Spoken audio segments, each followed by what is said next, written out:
Hello, everybody. It's Royce here, and I'd like to welcome you all to my Royce in the House YouTube channel.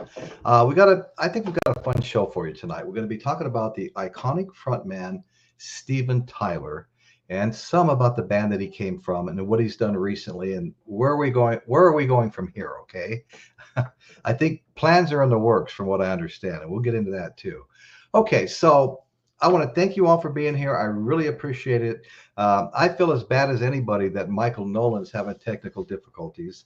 I was really looking forward to a stream tonight. I knew what it was about, and I just finished watching a couple of his streams over the last couple of days, and I was kind of excited about a stream tonight. So anyway, we're going to get the show kicked off, and let's all have a good time. I put a link up.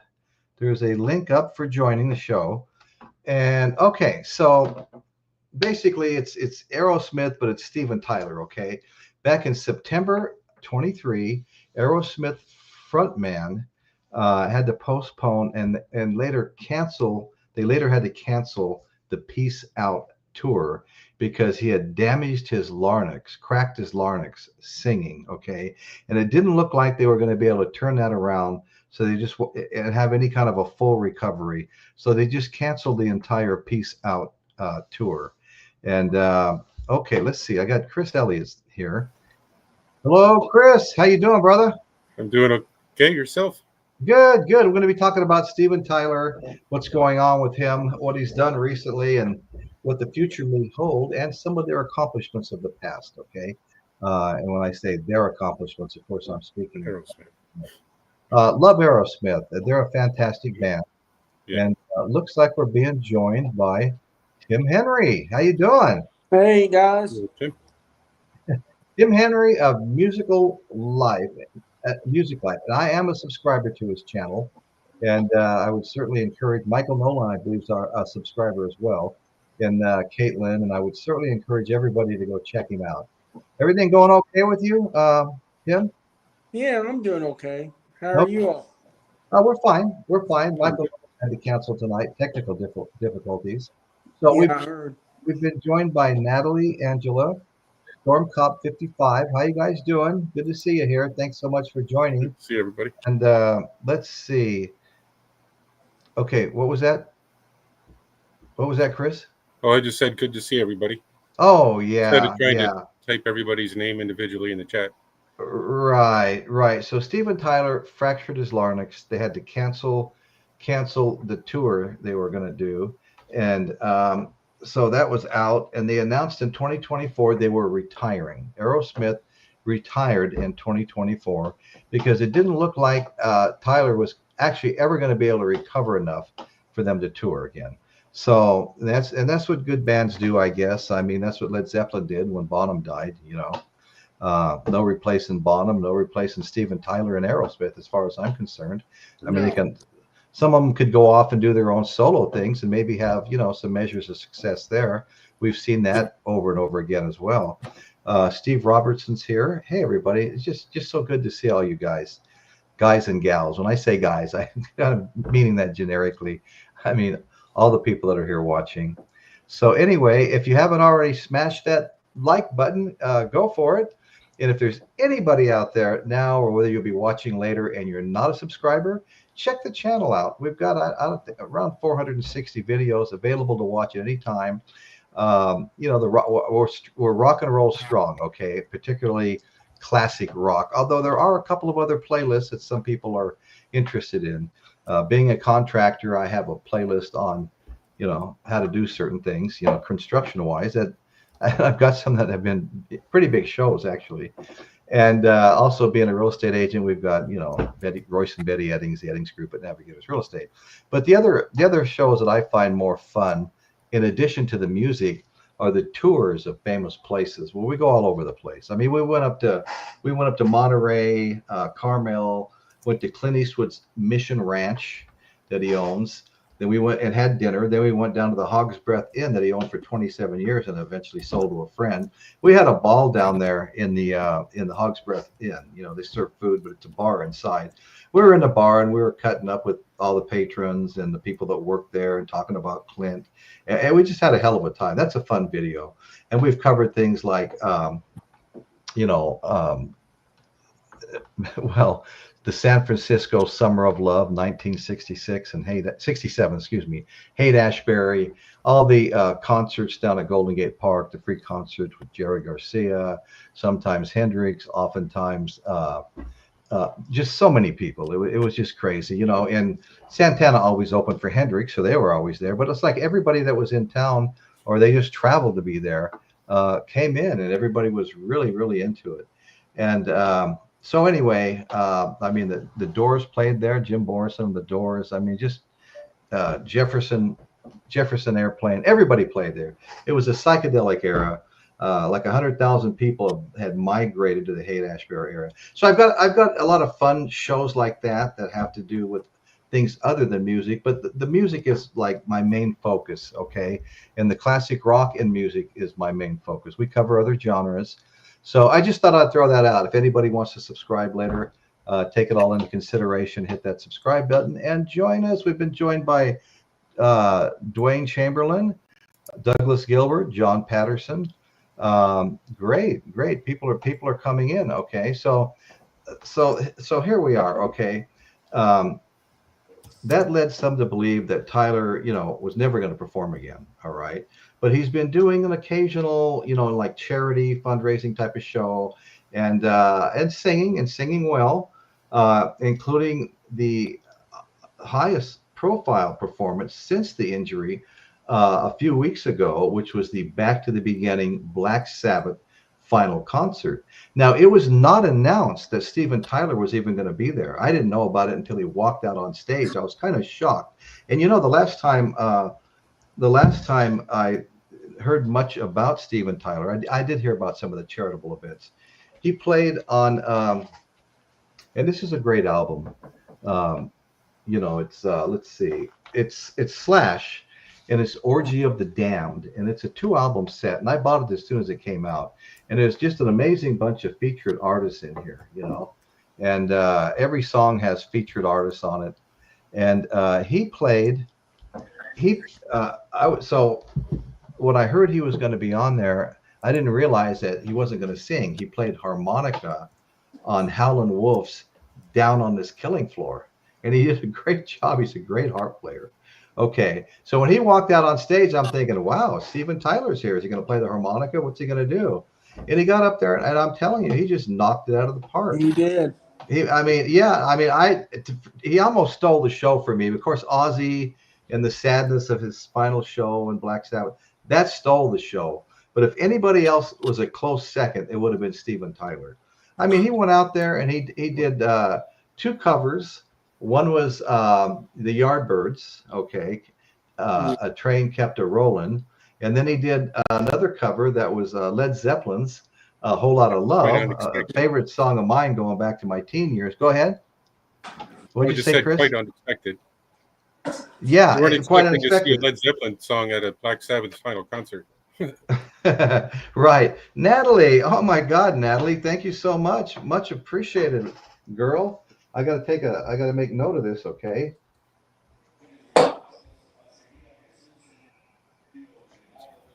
Okay, thank you so much, Natalie. Really appreciate it. And okay, and then after he played those 2 covers, then he did an Aerosmith original, Walk This Way. And I always liked that song, okay? And we'll talk about that a little more later, how it was part of his actual comeback. You know, they were really down in the doldrums, and it actually started the comeback for him, that particular song. So anyway, once again, Natalie, thank you. I think I'll pause right here and just mention people that did some super chatting. Well, on August 3rd, last Sunday, okay, we had Storm Cop 55 came in with a $20 super chat. And it's not about the money. Michael Nolan, you know, Michael Nolan and I never give each other super chats. Of course, we're part of each other's memberships and Patreons and things like that. But so I was really surprised when Michael Nolan gave me a $9.99 super chat. I couldn't believe it. And I was going to actually give him one on his show tonight, too. Just give it right back to him. But anyway, thank you, Michael. I don't know if Michael's come into the chat. You know, Michael's been working hard and long hours. He's really trying to put shows out, and he stays up editing. If it's a pre-recorded like the one I watched about, you know, whether or not Paul actually died, right? That story. I watched that in the wee hours this morning. It was pretty long, close to 2 hours, I think. And he puts a lot of time in. I mean, that guy spends just countless hours putting these things together. So anyway, Michael, we appreciate you. We're sorry things didn't go well tonight. We wish you were here, Yes. and maybe he will come in. Rockin' Robin Bird, thank you so much. $2 super chat, and my buddy, just the facts man, Dan McNew, who I've done a couple of interviews with.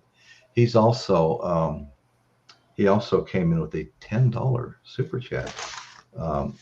Totally appreciated. So, okay, so we talked about Steven Tyler and the songs that he performed at the Back to the Beginning Black Sabbath concert. Okay, so the thing is, they've determined that he's never going to have a full recovery. But he hasn't been letting the injury hold him back that much lately. Like I said, he's done some charity shows. One of them at the Hollywood Palladium. I can't remember exactly what that one's for. But the Back to the Beginning thing was just a huge thing. The Hollywood Palladium, okay, that was on February 2nd, and it was during Tyler's Janie's Fund Grammy watch party and benefit concert. Okay, and I think he's done one other kind of a benefit thing, and then afterward we got Back to the Beginning, which really kind of came. It was a shock to me to see him there because he wasn't announced. No one knew until he stepped out on stage and we saw his face. No one knew he was going to be there until that time. We have Dawson. How you doing? Hey, Dawson. Hey, what's up? How are you? Well, we're just. Are you an Aerosmith fan? Hell yeah. Yeah. Steven Tyler. I've listened to every Aerosmith album and Steven Tyler's solo album. Well, that's good. Yes. That's good, Dawson. Yeah. That's great. I don't think I've heard his solo album. Yeah, it's country. Yeah. And it's not bad. Right. Well, anyway, so, Aerosmith got together, were formed in 1970. Steven Tyler, bassist Tom Hamilton, drummer Joey Kramer, guitarist Joe Perry, who's been with him forever, and Brad Whitford. But over time, they'd had a total of 9 members. People came and went. I couldn't keep track of it. All I know is they just continue to make, great music, and I appreciated that. But anyway, and they were also sort of, bad boys of rock and roll. I mean, they really got into heavy drug use, and they were really struggling for a while because of the drugs and just not taking things seriously, But I will say this about them. I don't know how many people know this. I didn't know it until recently when I read it, but they are the biggest selling hard rock band in the world. Well, in the United States, in the world too. And I didn't realize that, because I'm always thinking, well, Michael Jackson's the top selling album, Thriller, and then you've got the Eagles' greatest hits, but they weren't hard rock bands. Aerosmith was more of a hard rock band. They sold 150 million albums worldwide, 70 million in the United States alone, to give you an idea. Then that's what, that's a lot of output. They put out a lot of albums. So we've got our buddy here, Jersey Devil came in. Good to see you, buddy. Natalie, thanks so much for being here. We really appreciate you. Let's see. Let me just check with the chat a bit. Well, first of all, let me get to the panel. Let's start having this discussion. We'll come around to you first, Chris.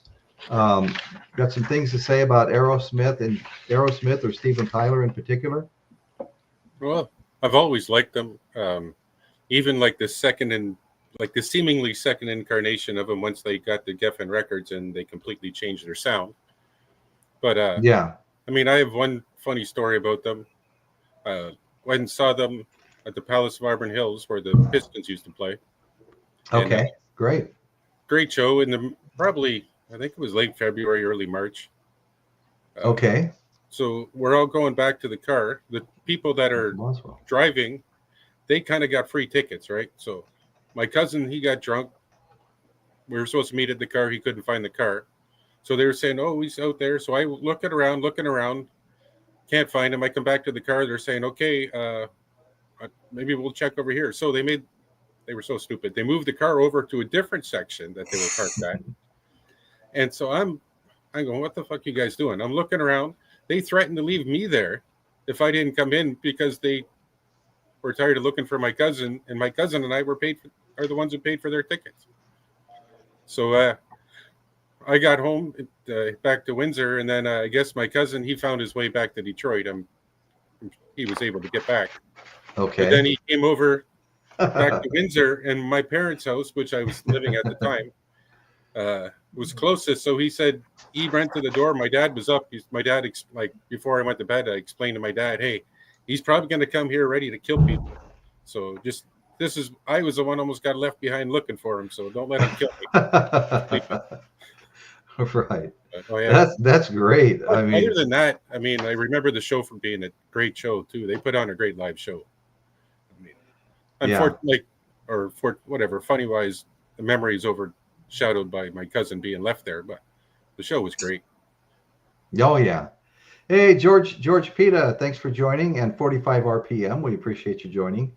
Hey, Tim, I know for a fact you're an Aerosmith fan. Oh, that's my life band. Is it? Oh, Nice. my God. I started following them in 1975 wholeheartedly, but the first time I went and saw them was 74.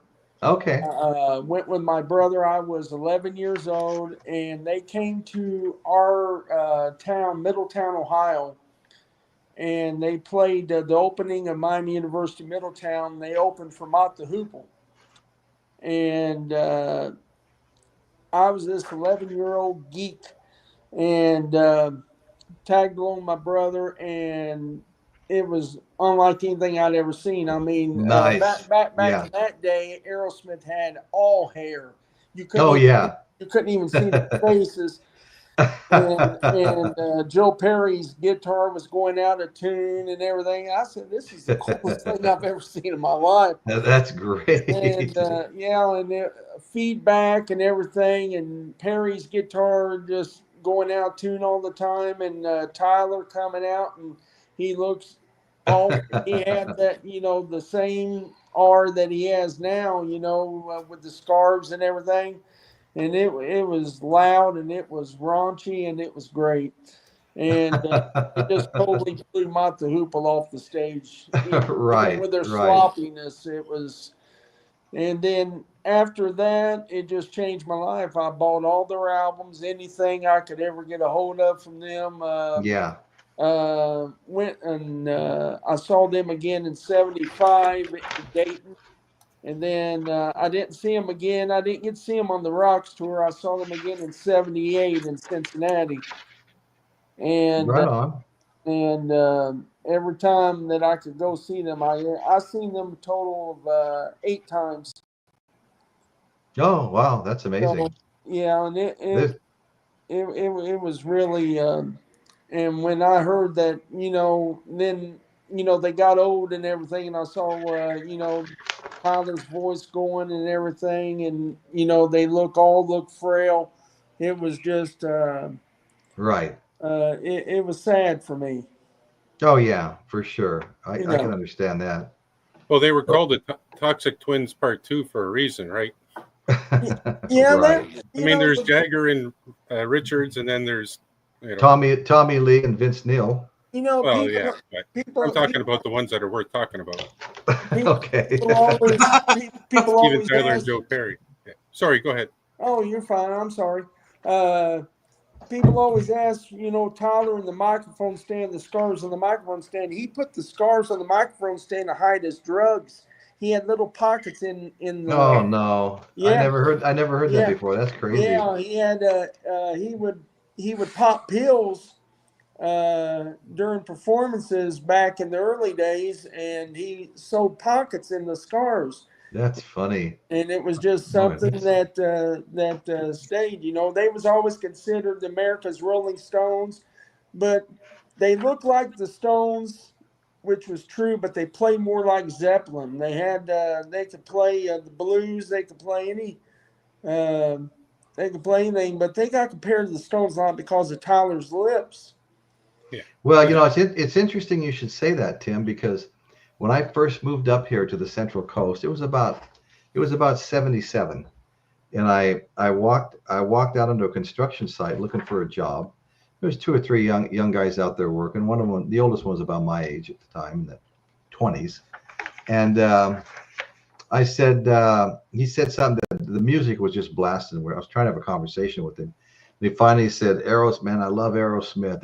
Aerosmith was blasting. He goes, they picked up where Zeppelin left off. And I looked at him like, hey, I love Aerosmith, but they didn't pick up where Zeppelin left off, in my opinion. Nobody picked up where Zeppelin left off. No. But I never forgot that statement, especially hearing you talk just now. So let me just say hi to a couple of people. Michael Boswell's jumped in here, and our good friend Carla Murray's here. And let's see, I don't want to be leaving people out. 45 RPM. John Patterson. I think we've talked about most everybody. Dwayne Chamberlain. We've talked about Dwayne. My good buddy, Dr. Rick. Hope you're doing well, Dr. Rick. Brian Bingham. George, music for all four seasons. George has got a great show. It's a big show too. And I would highly recommend that everybody go check out my friend George at George Music for All Four Seasons. You'll be impressed. You'll be impressed. And sub him up. Tell him Roy sent you. Okay, who else do we have here? Okay, I think we have Warheart Arts. Warheart Arts has joined us. Thanks so much, brother. I'll throw out, hit that like button to everybody one more time right now. And if there's anybody out there that's not a subscriber, check us out. Check the channel out. We got a lot of videos that you'll enjoy. Classic rock, heavy, a number of other types of playlists as well, but mostly the rock and roll. And sub us up, hit the notification bell. We would just appreciate you having you aboard. And if nothing else, just come back and watch every time, please. Piccolino the Cat's here. Let's see. Throw a link out for Nick Royce. He just joined the chat. Oh, I didn't see him. Okay. Novice Nick, we have a link up. So, how did I miss him when I'm scrolling? Steve Robertson's here. Thank you, Steve. I always appreciate your comments. We always kind of hook up later in the comments section and stuff and chat a little bit. So, anyway, good to see you here, brother. Thank you. Okay, so Dawson, we'll get to you now and see what your experience with Aerosmith has been. We'll probably start with the concert there. That's the title of the video. So, we're kind of in the middle of the show and having a good time and with our buddies and stuff, and watching it. Okay, we got Chad Smith, and we got the Tom Morello and Ron Wood. Yeah, that was a surprise within itself too. I was not expecting that. And they're like, that's right, Ron Wood. I didn't mention him. I forgot to. We're like, okay, who's gonna sing the song now? We're just all getting ready to go, and you see this freaking caveman walk up on stage, and I'm like, that is, everybody's mouths drop, or like, what the? And I thought what you were thinking there, Royce. I'm like, okay, he's just gonna play harmonica, shake to get the maracas out or something. Right. And I don't know, maybe the first one might have been Walk This Way, but you hear the guitar riff kick in. And then Steven Tyler is Steven freaking Tyler. He's doing the Aerosmith stuff. I'm like, what? But because I already accepted the fact that, like, okay, maybe they retired, or they did this like one-off show or whatever. And I'm like, hey, there he is, man. Take him or leave him. He's rocking out tonight. Yeah. Hey, I just thought of make up a conspiracy theory about that show. Since he did play, Train Kept-A-Rollin, which was, well, it's not a Yardbirds original, but the Yardbirds are known for it. And he played Whole Lotta Love. Is he just trying to set up something for him and Jimmy Page going on later, or what? Yeah, you never know. Page did play Train Kept-A-Rollin with the Yardbirds, plus, Whole Lotta Love. Walk This Way. Hey, you never know. Just a conspiracy theory to throw out there. There's a conspiracy. Royce just cloned himself. I know. I saw that. Well, this is the third week in a row that's done this to me. My screen went blank, and you guys were all gone. Could you guys still see me this during that period? No, you blacked out. I blacked out. Okay. No, I still see you. I had to go back out and you, relog in through StreamYard and get back up here. Man, I hate it when that happens, and I don't know why it's happening. I hope before anything that Steven, if he does do anything with Jimmy Page, I hope he does one more final show with Aerosmith. They need to do a final show, close the book on it, and well, I was going to bring that up because Joe Perry has been hinting at reuniting for one final gig. I mean, they can't go on tour because I don't know whether it'd be the second show or the third show where they'd have to cancel again, because it's only going to last so long. But one show would be good, even if you had to stop a couple of songs short. It would be kind of an Ozzy kind of thing. I mean, he did a few of his solos and a few of the the Sabbath songs, and man, I was just loving that. I tell you that I have not stopped thinking about that concert and Ozzy Osbourne since it happened. Yeah. It's been kind of an emotional roller coaster. It just keeps coming up, and you keep seeing a video of him doing "Mama, I'm Coming Home," and everybody in the audience is crying. You'll see a couple of 45-year-old guys both crying, and they're grabbing each other and hugging and crying. It's like, wow, what an impact that had. I mean, what an impact that had. And then, of course, what was it? 14 days later, he passed away, and then they had the funeral and stuff. Yeah. And I know my buddy, Just the Facts Man, streamed, the funeral procession and all that kind of stuff. And I haven't really watched. I don't know how many people might have played at the funeral or if anybody played, but I've seen videos pop up, but I don't know if they're real or fake or what. The band played it. They played, what was it? Okay. Iron Man and Paranoid, I think. Did they really? Wow. It's the marching band. They did. I could be got. Yeah, it's a marching band. Yeah, I forget. I think I'm mistaken on the songs, but they did do a couple of Black Sabbath songs. Well, one of the things I wanted to mention, guys. Yeah. Steven Tyler. We were talking about Steven Tyler came out, sure, but what we didn't talk about was who did Steve Tyler play with?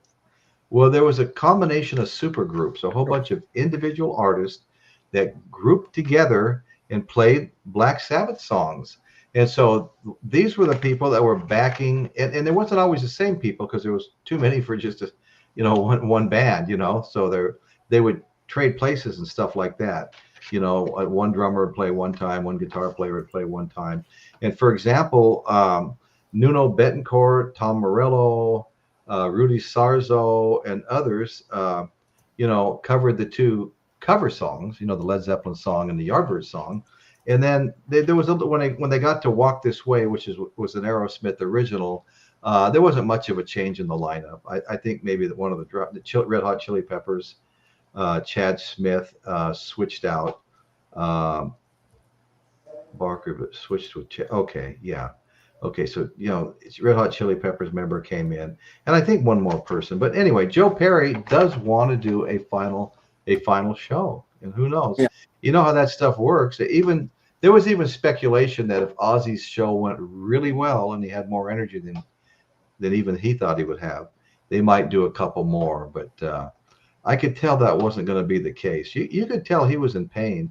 He quit taking all his pain medications before the concert just to clear his head, and he was trying to do everything possible to be clear-headed and get out there and be able to last through what he wanted to do.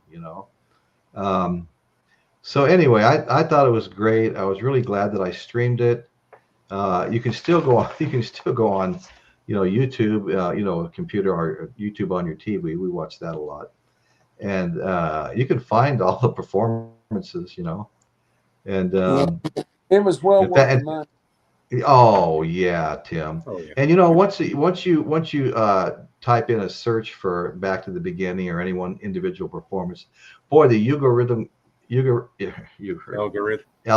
grabs a hold of that, and every time you turn the TV on, there's like 50 of them to choose from, 50 performances.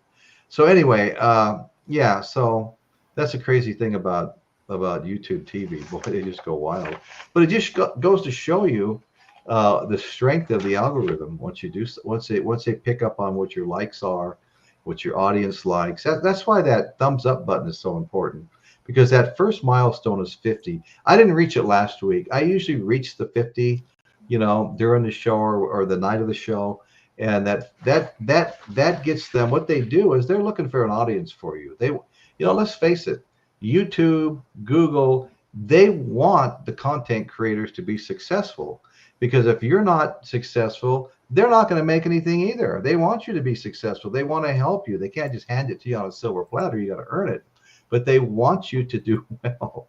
And so, and if they have a reason to keep pushing they got millions of shows to push out there and present to people. It's like every time you go on YouTube, you get presented with a palette of shows to watch, and you choose one. Well, the more likes you get, the more often you're being presented to people that they think are your kind of audience. So that's why that's so important. If you get 50 and then a few days go by and you're doing well and you have 100, I mean, your show can really, you might get, you can get into the thousands easy as far as views and stuff like that, or you can not do anything. But when you get the likes, you will go much, much further. That's a fact.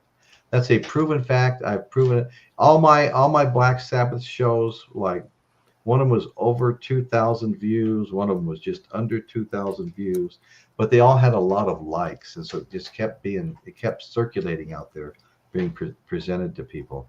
Okay, so all right, so Dawson, where were you, Dawson? Yeah, so we see Steven Tyler come on, and I think the other thing was the Zeppelin song. I'm like, one hand it was like, no, you can't play this. This is Black Sabbath. You need to do like Sabbath yeah, stuff. But on the other hand, Iron Man. Yeah, I'm like, this is so cool because you have Sabbath, Zeppelin, Cream, right, Who. You have like these 4 British riff rock bands. right, And you're right. playing freaking Zeppelin. Like, this is cool because there used to be Yeah. a secret Right. Led Zeppelin Black Sabbath tape, and Yes. when The you listen to, lost jam session. I did a video on that. yeah, I got to check that out. I got to see that. Yeah, I think it's got like 9,000 views or something like that. When you think of like the heaviest songs of all time, you have Black Sabbath, and you have Led Zeppelin. So like, this is the perfect song to play because it's just heavy rock. So I'm all for it. Yeah. Well, and me too. It's just like last week I covered the Birmingham area that Black Sabbath was from, and so many other bands. I mean, the Moody Blues and Traffic, and of course the Spencer Davis Group too, both fronted by Stevie Winwood. And there were so many bands, I mean, that were from that area and the West Midlands. And I included Led Zeppelin in that show, not because Jimmy Page and the bassist, not because those guys were all from, but John Bonham and Robert Plant were from the Midlands. And that's how that whole lost jam session between Black Sabbath and Led Zeppelin happened. Led Zeppelin kind of went over there and hooked up with them, and they were really trying to. Ozzy goes, I know why you fuckers are here. You want us to sign on to your new record label. They just started their Swan Song record label, and he goes, fuck that. I've just went through hell with my record label. I'm not changing anything now. So anyway, so the tapes were rolling. It was being filmed, and even Geezer Butler in his memoirs, not his memoirs, but Into the Void, the book that he wrote about the forming of Led Zeppelin and all these great stories. He even said the tapes were rolling. It was filmed. Nobody knows where the films are right now, but maybe they'll turn up. But when I started hearing that they were going to release some of their old music when they were still the band Earth, before they were Black Sabbath, they had old tapes and were going through them. I was hoping they would come across those and do something with those as well. That would be awesome. So anyway, we'll see what happens, and it may still happen, But there's a whole lot of stuff coming out. There's a whole lot of stuff coming out. I mean, back to, you know, Making Led Zeppelin's going to be out soon. And, you know, also, what are pardon me? Hang on. I got a link right here. Okay. To a demo video of Black Sabbath, of Earth, pre-Black Sabbath from 1969. Okay. Oh, did you bring that up before? No, I just found it right now. Or if I did, okay. Yeah, because they were supposed to come out the end of July, and I heard nothing afterward. I don't know if this is official or not, but I just found it on YouTube earlier. Okay. And I watched part of it, not all of it, but part of it. Well, we've just been joined by the one and only novice Nick. How you doing, Nick? Nick, can you hear me? The link there for the... Yeah, there we go. Hello. Let me see what I can do about this. Okay, so there's the link. Thank you, Chris. I'll grab that later. The only sad thing was Brian May was there, and he was in the audience, but no, he should have got on stage. Yeah, exactly. That would have been excellent. I wonder how many people like that there were in the audience. I know he was there, but I don't know. Okay, I just want to let the chat know there's a link I got up that Chris Elliott just gave us, and this is some early recordings of the band Earth before they were Black Sabbath. The original lineup, but it's still Earth. Yeah. So anyway, I'm looking forward to that. It's about an 18-minute demo. An 18-minute demo. Wow. Oh, that's cool. Yeah, it's pretty good.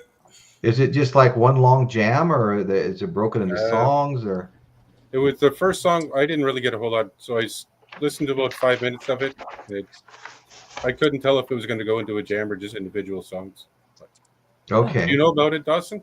Yeah, they have jam. They have like Walpurgis. They have an early version of NIB before they named it, and possibly Black Sabbath. But with they changed a couple. They changed a verse or two in there, and they have another song with they changed the lyrics. It's the same melody, but it has completely different lyrics. Okay. Zach Starkey from the Who could be ex-Who drums for Zeppelin. Okay. I don't know. I don't think Zeppelin would play with anybody other than Jason. They don't need to. They did it once already, and that was a good enough. Why ruin your legacy and keep? You don't need the money. What's the point? No, they don't need the money. No, of course not. And they all have. They're all doing different individual solo kind of stuff anyway. Robert Plant's got a new song out right now. That's been a early single release from the album he's got coming out soon. Okay. Yeah. Hey, Royce, just thought of an idea for a show in the future. Okay. All of the members of Led Zeppelin, all of their music post Led Zeppelin. Yeah, no, I've had that idea before, and I can't remember what I called it, but I did actually do a similar show. But yeah, there's maybe even two similar shows. Yeah, because like the Firm to them Crooked Vultures to Robert Plant and Alison Krauss to yeah. And you'd be surprised how much they all did, really. I mean, yeah. John Paul Jones has got a pretty that's John Paul Jones has got a discography, to say the least. Pretty big post Zeppelin resume. Yeah, that's right. Discography. Yep. Did John Bonham do anything after Zeppelin? Or during the end of Led Zeppelin? Not that I know of. Yeah. Him and Page played on a couple of sessions, but I forget who for. Roy, I think he played with Jimmy Page on the Roy Harper stuff, but I think that was in the mid '70s. So. Gotcha. I can't remember though. Gotcha. So anyway, getting back to, Aerosmith. I mean, I mentioned already they are the biggest selling hard rock band in the world. 150 million albums worldwide, 70 right here in the United States. Okay, yeah, that's I didn't know that until I came across this. Okay, but they were also making headlines with their wild antics. And, the drug use, like you were talking about a minute ago, Chris, how he would hide it, in these little flags or whatever it was. Yeah. But they were crashing and burning big time, and they're really losing their grip. And that song that we mentioned already, that what was it? It was a big hit of theirs, "Walk This Way." They did it with Run DMC, a rap band, and that wasn't the only reason they had a resurgence. But what that did at the perfect time was introduce them to a younger audience. Okay, and from that and some other things that they had going on, they just really took off again. And but that Run DMC thing, I remember seeing that. It was always on MTV, and actually, and Steven Tyler he'd hear them singing it and be like this with his ear, like, what? Where's this coming from? And it was actually kind of funny, and they kind of danced across the stage and stuff like that. I actually liked it, I enjoyed it. Yes. The only reason that they did not have the whole band on that video, it was just Stephen and Joe, was because of money issues. And so they said, we'll just take Stephen and Joe to take two front guys to introduce this rap band. Right. But you want to know the true story of when the drugs really hit, read about Draw the Line. Okay. Because usually Aerosmith recorded at the record plant in New York. And Columbia sent them to this nunnery in Armonk, New York. And that's where they recorded Draw the Line, in this nunnery. It was the Cynical.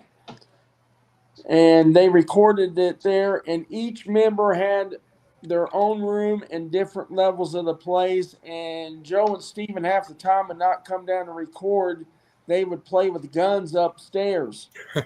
Okay. And they would shoot out the windows. They would. Oh, Jesus. Yeah, and they would get in their cars, and they would race up and down the streets of Armonk, New York, and everything. But that was at the height of their drugs, was the Draw the Line album. And Draw the Line is one of their best albums, in my opinion. Yeah. You know what? Speaking of albums, Joseph Blue made an interesting comment. He doesn't hate the Aerosmith cover of the Beatles' Come Together, but he resents them playing it on a classic rock radio when the Beatles version is definitive. Stephen is no John Lennon. Well, I mean, they couldn't be further apart as far as voice and style, that's for sure. But I mean, they both worked in their lane really, really well. But switching back and forth, I don't know that John Lennon would sound that good doing Aerosmith songs, So do you think that go ahead. The Walk This Way, Run DMC Aerosmith thing potentially could be an offshoot of, trying to mix genres and fans, like something the Monkees and Jimi Hendrix. Only this time, that's exactly right. Yeah, that's exactly right. Only this time it happened to work. Trying to broaden their audience. Eric Burden did that. He came over here and he wasn't getting that much traction with his blues-based rock, and so he toured with the pop band, and it worked out really well for him.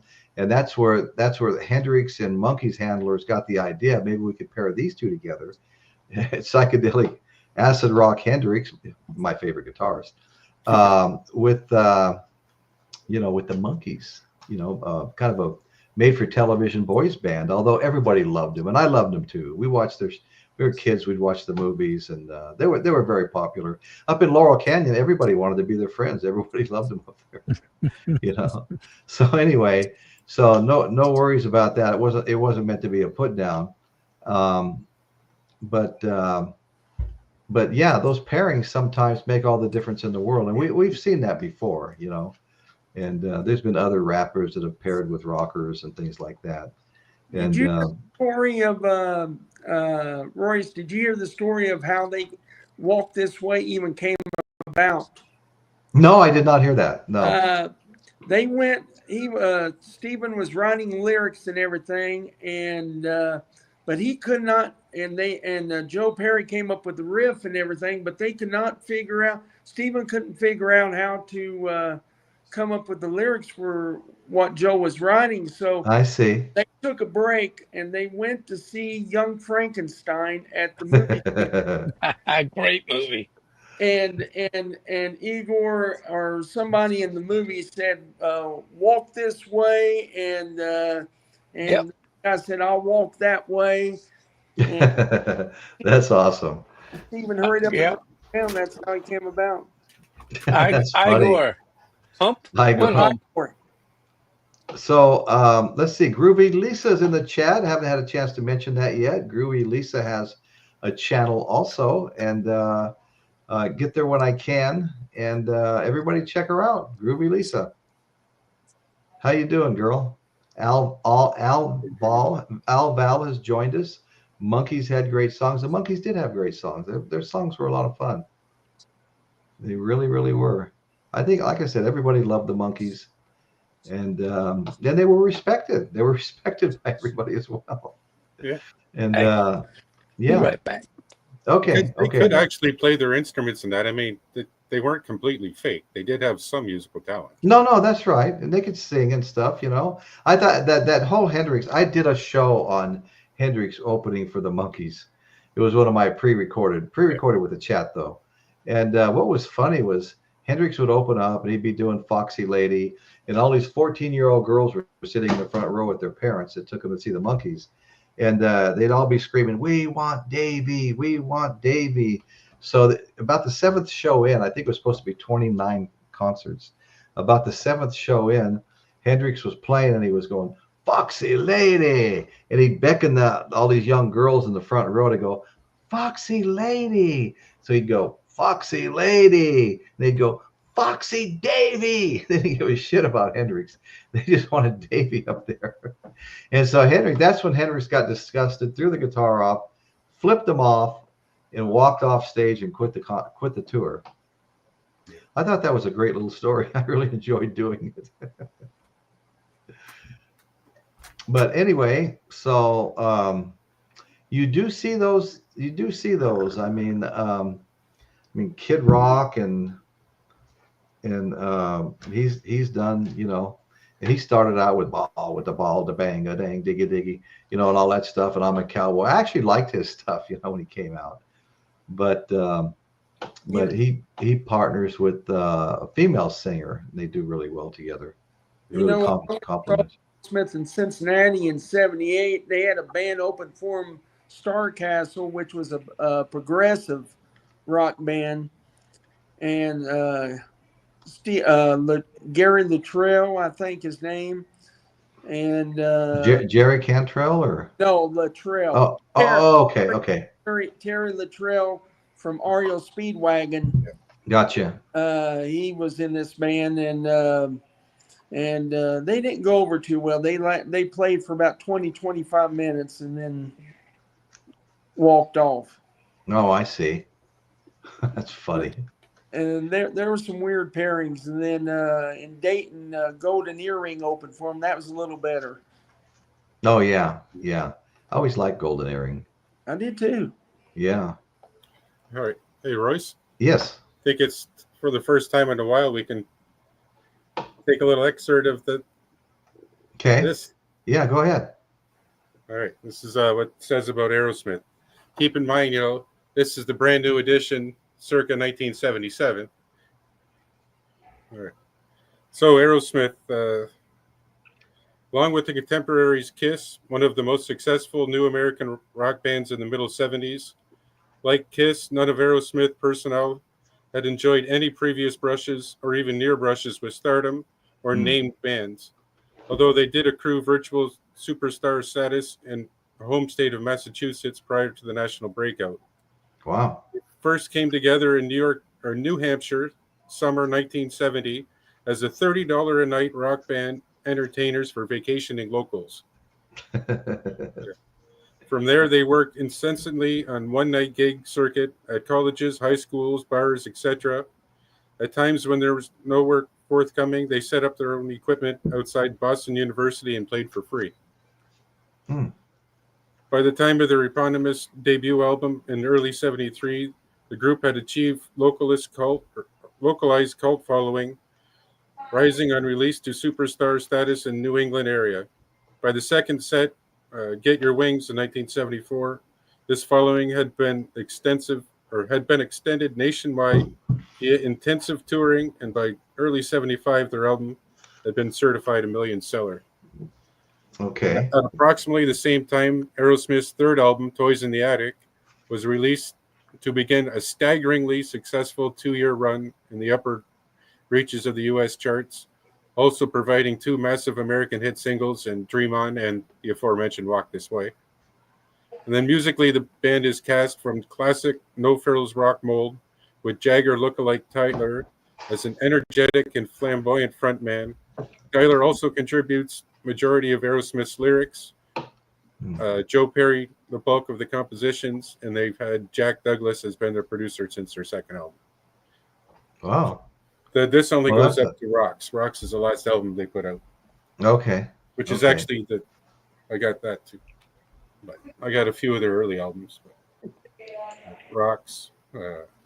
Well, everybody knows that one. Yes. Yeah. Yeah. But then this one's not bad either. Draw the Line. Right. Right. One of their last really big ones in the 70s before they started into the 80s and right. Did their thing in the 80s. Well, you know, I've got a few things too. I didn't pull my CDs. I got a few CDs as well, but I've got Toys in the Attic here. Classic. Yeah, that's a good album. I'm pretty sure that's the original pressing right there. And I have greatest hits album here. Yeah, I got that. Yeah, white vinyl. Is that the white expanded vinyl one? Let's see. The 73 to 88. Yeah, I really don't know. No, that was released in 1980, and that was just greatest hits of the 70s. Yeah, because see, what I got here, I got the same one you're talking. Okay, go ahead. Sorry, Royce. I don't mean to steal. No, it's okay. I rarely pull a vinyl out anymore unless it's colored. Love colored vinyl. But yeah. See what you got there is. I don't know. This one was released in 2017. It's the expanded one from 73 to 88. Cool. Okay. Oh wow. Yeah, just a little kind of a mini poster that's in here.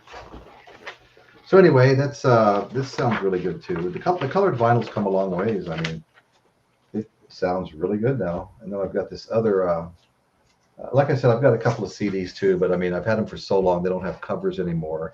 They're in a little case, little plastic folders and stuff. It has Dream On it. Yeah, another good one. They're all good. You know, it's like listening to Tom Petty or something. Every song is good. You know. Did they spell "walking the dog" right on that one there? Okay. Let's see. Walking the dog. How would it be spelled wrong? Because I have the other pressing on it. It's an original pressing, but it's an alternative version, and they called it "Walking the Dig," D-I-G.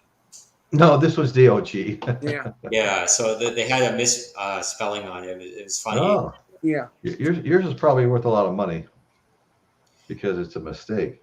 Probably. Anyway, just kidding. But anyway, so that's all good music. It's not at all hard to listen to. Let me see. Let me jump back down here. We've got Sons of a World War II vet is here. How you doing, brother? Good to see you. Glad you could make it in. I don't know how many of the people here tried to get on Michael's. I know I started about 10 minutes early. I was going to just jump in the chat because there's always people in the chat. Oftentimes there's several people in the chat. Sometimes I'll have people in my chat the day before the show. I mean, they're not sitting there all day waiting for me to come on, but they'll come in and leave a bunch of comments and stuff, and I'll answer some of them, and then we both come back later. You know? But anyway, and that's really big in Michael's. Michael has a ton of people before his show starts. So I thought, well, I'll get there about 10 minutes early, start saying hi to people, see who's there, things like that. I couldn't find it. I'm like, what's going on here? I'm in YouTube. I finally type his name in. I still can't find it. I scroll to the very bottom of his entire YouTube channel, and there's a message saying he can't make it tonight because he had technical problems. Just like me, 3 weeks in a row, my screen goes blank for a brief moment, for as long as it takes me to get back up, and then it doesn't happen again. So I'll keep my fingers crossed. But anyway, so Aerosmith, what a great band. I mean, Steven Tyler, what a performer. He's got to be one of the best frontmen ever, really. I mean, the energy, Mick Jagger-like energy. I mean, he's all over the stage, and I would probably put him in my top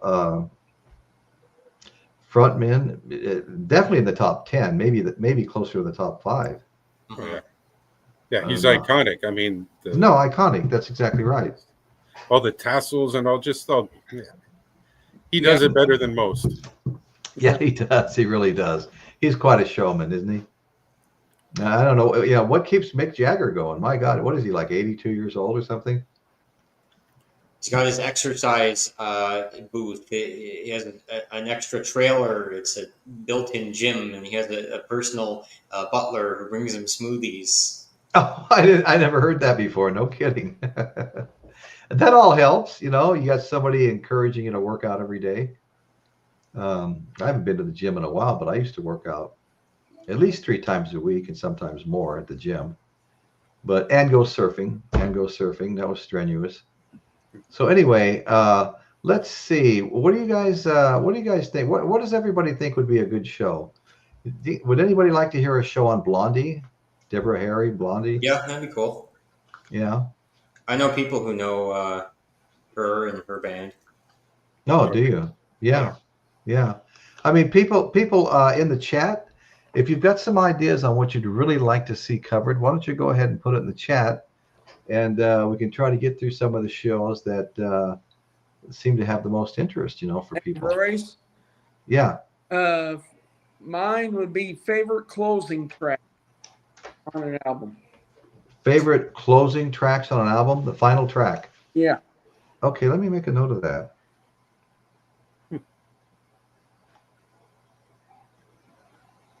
That'd be interesting. Yeah. Like if Michael Nolan would say, that final album track that makes you want to flip it over and listen to it again. Right. No, that's Michael says that. I've heard him say that many times. Royce needs 9 more thumbs up, 9 more likes, Steve Robertson saying.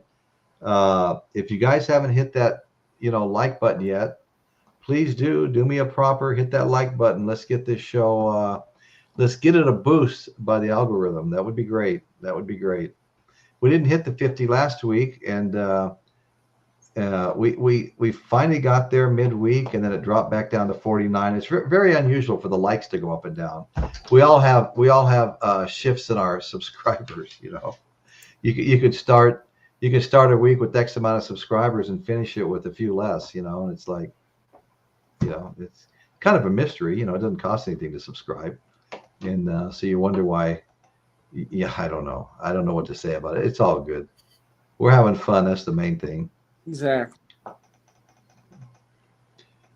That is the main thing. Yeah. Okay, Jim left the Monkees tour because the experience being out on tour hurt ticket sales. Okay. Yeah.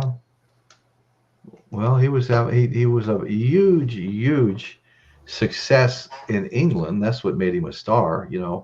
Had 3 big hits over there. And I mean, in his shows, it was all of rock royalty was there. I mean, the Beatles were there, Eric Clapton was there, David Bowie was there. I remember somebody walked up to Eric Clapton and said, "How do you feel that you're going to be out of a job now?" After they watched Hendrix, something like that.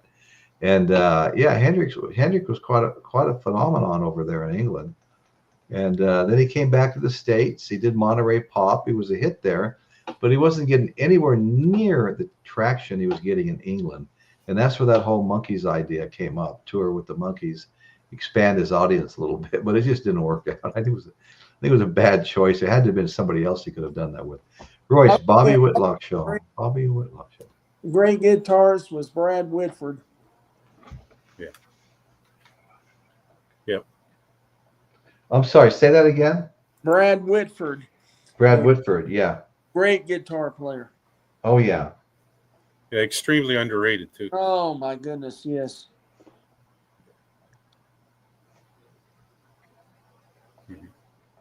Yeah, speaking of Aerosmith, there's another one. It's not an actual Aerosmith album, but it's got some original tracks.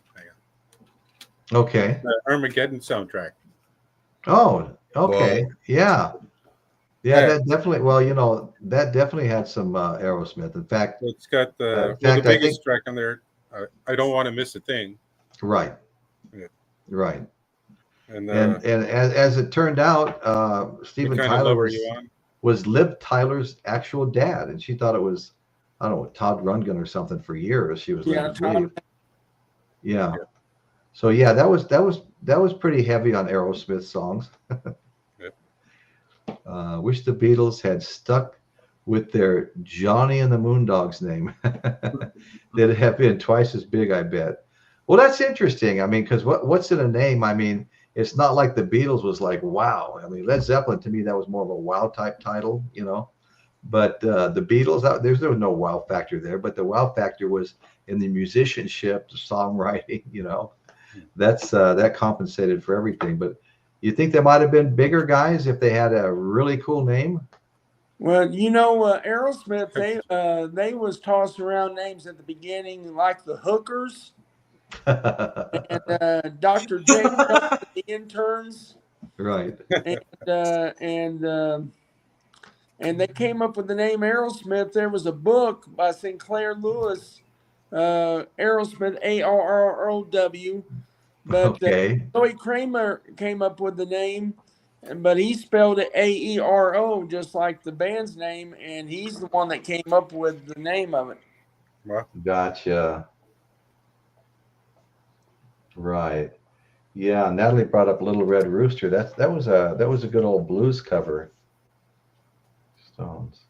Of course, that's all the Stones were doing, and a lot of them were doing. I mean, Led Zeppelin, all of them were blues covers. They first started out. Everybody loved the blues. All the English rockers loved the blues, loved the American blues. And even though they covered it, they covered the early blues, and and they were, they knew they were stealing somebody's songs when they did it, but everybody benefited. The old American bluesmen got a resurgence in their popularity when these English bands came over and started doing their songs, and everybody realized, whose songs they were. And then, and a lot of them got paid royalties once it came out. I know Led Zeppelin paid a lot of royalties for using the songs of blue. Willie Dixon was big. I remember years ago walking into a heating and air conditioning shop years ago, and I'm waiting to see my heating contractor. He's in the office with clients, and he's got, it's a big warehouse. He's got all his supplies in there and stuff. And somebody keeps singing Led Zeppelin songs, damn it. And when he finally came out, I said, "Who's this guy singing Led Zeppelin songs?" He goes, "Led Zeppelin sang his songs. It's Willie Dixon." But anyway, so like I said, everybody benefited. Nobody got left behind. So anyway, yeah. So I'm just trying to get some ideas on shows. I mean, I've got a lot of times I'll go through my albums. A lot of times I'll go through rock and roll news. There's all kinds of these magazines and stuff like that, and they're always having little stories and stuff like that. I just peruse everything, and it's just my own experience and my own albums and things I see other people do, and I just finally come up with something. Yeah, okay.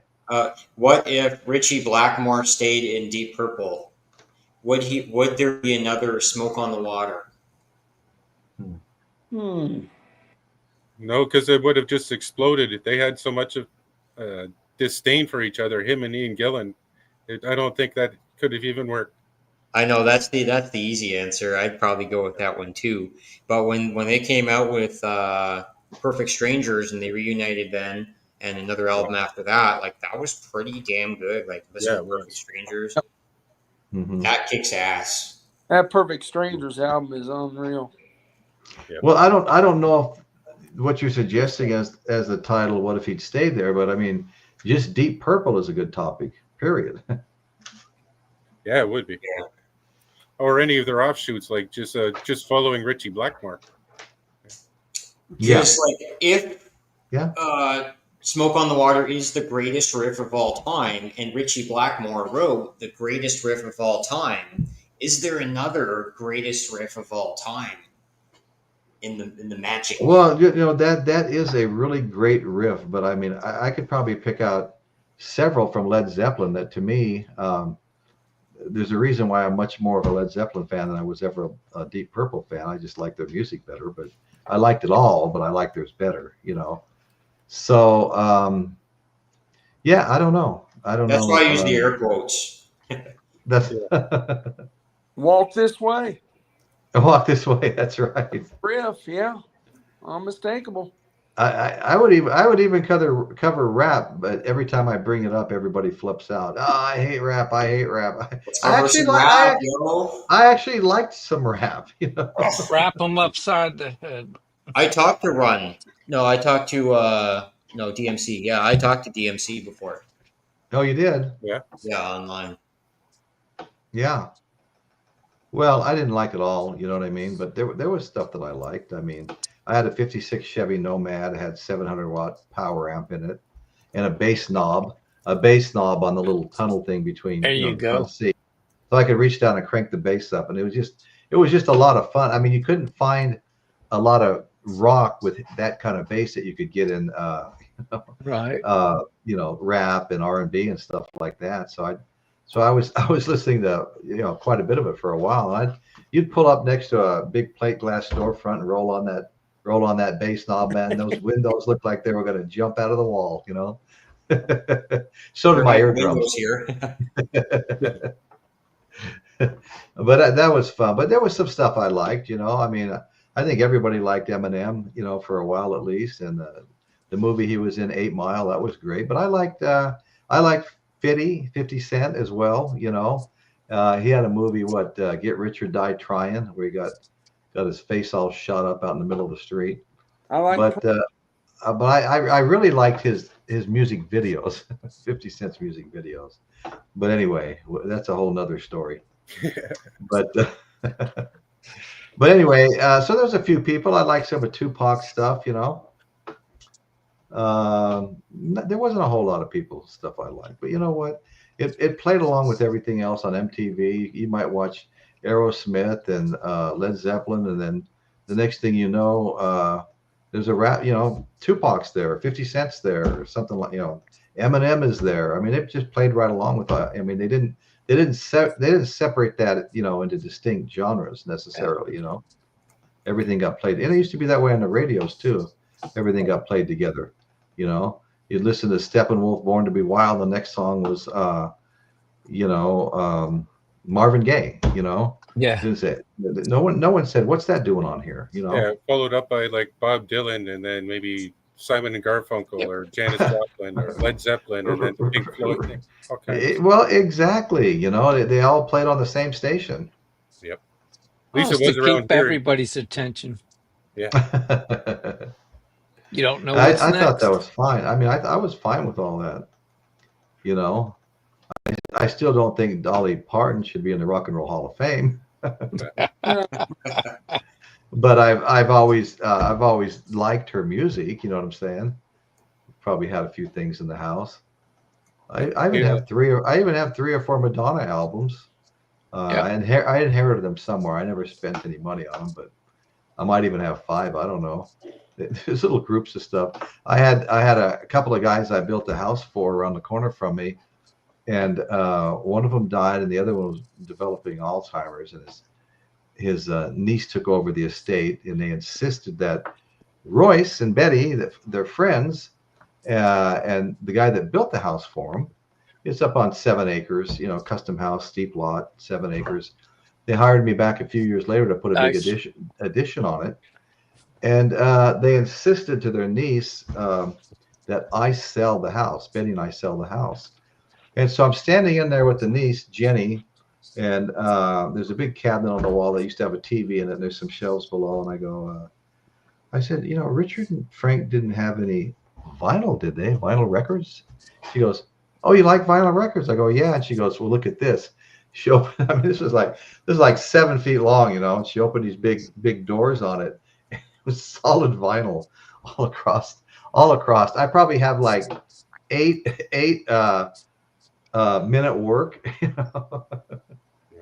that I got that has Richard's name stamped on it, little letters, Richard, and just a variety of stuff that I would have never bought. I mean, but who didn't like YMCA? You're out there drunk at the fireman's ball, and then that song comes on. You're like, YMCA. Yeah. Everybody's just laughing their ass off. Just recently is kind of taken on a different meaning. That's all, unfortunately.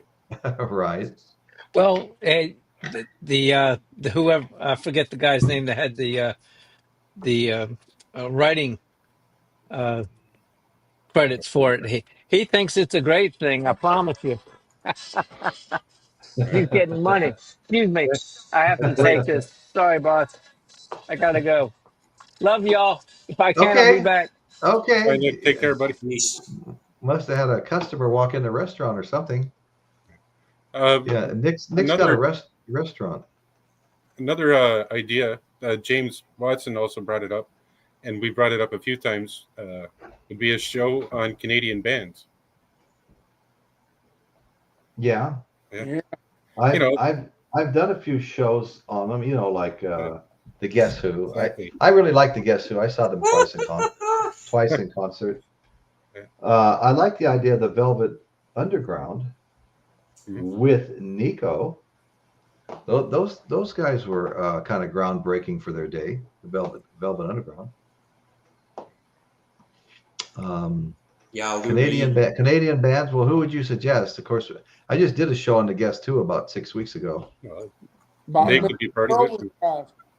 Sorry, what's that? You were not. Bachman Turner Overdrive. Yeah, okay, BTO. Yeah, no, that BTO, sure. Yeah, we talked about them.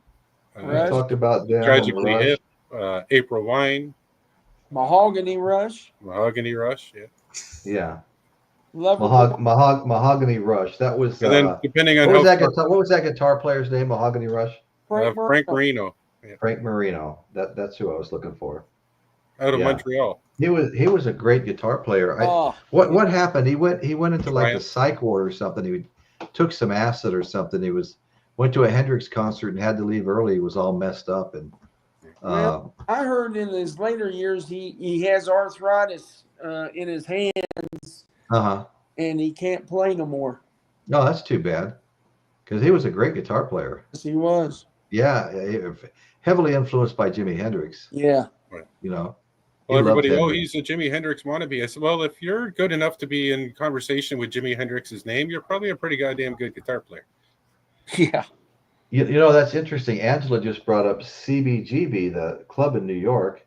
I think it was down the street from the Cafe Wah, which is another one that they played a lot of.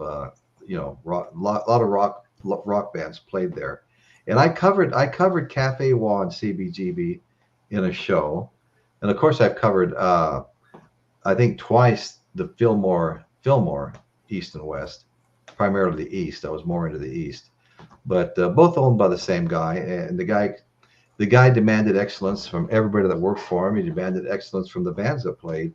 And they gave it to him too because they respected him. And what a venue that was! You see up on the marquee 2 or 3 huge marquee names like going to play the same night, And one of the shows I did it wasn't really just on the Fillmore East. One of the shows I did was my Fillmore East album collection. I've got quite a few albums that they had. The acoustics were so good there. They used to record a lot of live albums at the Fillmore East in particular, but it probably was the same at the West. But so there was a lot of live albums that came out of the Fillmore East. I mean, Hendrix had stuff, Frank Zappa had stuff, Creedence Clearwater had stuff. I mean, it seemed like everybody played there, and everybody recorded a live album there. And so I collected a bunch of that, and it's all good too. But one of the funniest stories is Frank Zappa wasn't in Laurel Canyon at the time. He was living in New York. And a magazine writer brought John Lennon and Yoko Ono over to his house unexpectedly, unannounced. And he goes, "Hey Frank, I'd like you to meet, John Lennon and Yoko Ono." he asked them if they wanted to go meet Frank Zappa. They go, yeah, sure. And the first thing John Lennon says to Zappa is, "Well, you're not as ugly as I thought you were." So anyway, they got to tie. Frank Zappa liked that kind of humor. He had a hell of a sense of humor himself. Not everybody related to it, but so they invited. Well, Zappa was going to be playing the Fillmore East that night. He goes, "Hey, you guys." After they talked for a while, he said to John and Yoko, "Why don't you guys come on down to the Fillmore East? And after I finish my set with the Mothers of Invention, why don't you guys you and Yoko just come up on stage and jam with me?" And they took him up on it. So he finished his set. They got up there and they all started jamming. And he told them, "I'm going to have the tapes rolling, and you can use this for whatever you want, and I'll use it for whatever purposes I want. We'll both own the tape. I'm not going to worry about it." But during the jam, he played one of his songs that he had on one of his albums. It was called King Kong. Okay, and he said, "There's no way John Lennon wouldn't have known that this wasn't a song that I had, a structured song. It had everything, structure, melody, this, that. It was obviously a song. It wasn't just part of the jam." So the next thing he knew, John and Yoko put that on one of their albums, gave it a different name, and claims writing credit for it. And they named it something like Jamrag, which was like French for feminine napkin, something like that. And Zappa couldn't believe they did that to him, And I have that album. I have Zappa at the Fillmore East, and there's it's a 3-album set, and the first side of the second album, which you'd call side 3, I guess, has that whole damn side has Yoko in the background doing that caterwauling yelling she does. Oh my! Sounds like a dying dog. Yeah, sounds like a dying dog. An entire side. She wasn't real loud, but every song on that one side is her yelling in the black background. I think only Zappa could have put up with that. But anyway, so there's a lot of fun stuff come out of it. Yeah, I'm a fan of Zappa. I could do another show on Zappa too if anybody likes him. I'll join you on I that love one. his sense of humor. Do you know he was playing, I think it was a Whiskey a Go-Go, and I have a video on this too. And John Wayne with his bodyguards came in, and John Wayne was drunk, and he stands up and he goes, "I met you in Egypt." And he said, you did this and you did that, and then you blew me. And he starts laughing. And Frank Zappa gets a little indignant. He goes, "Well, I was going to have the president of the Nazi, American Nazi Party here tonight." But he couldn't make it. And the closest I could get was John Wayne. And he points to him, and everybody looks over, and there's John Wayne, And John Wayne stands up, and he's drunk, and he's trying to get to the stage, and his bodyguards are holding him back, and they're all yelling at Zappa, "You better shut up," stuff like that. But I mean, wherever Zappa was, there was something was going to be going on, because he was quick-witted, very intelligent guy, very intelligent, and crazy sense of humor at times. So anyway, I mean, I think Zappa would even be a good show. But all right, well, I'll look at all this stuff and see what else I can come up with. Aerosmith needed to be covered tonight, in particular, Steven Tyler, because of his amazing performance after we all thought he couldn't sing anymore because he had a broken larynx. So I hope they do. They saw what Black Sabbath did with Ozzy. It was a final farewell, final concert.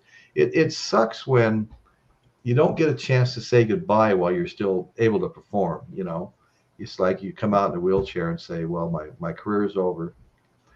So Live and Loud. Who is it? Ozzy's last show at Live and Loud. Okay. So anyway, folks, it's we've been going for a little over an hour. When I can, I'll usually cut them at close to an hour. We've had a lot lately that have gone closer to 2 hours. Alval, how you doing? Power Pop Show, Badfinger, Raspberries, Big Star, Cheap Trick. Ooh, let me take a couple of notes here. That's a good one.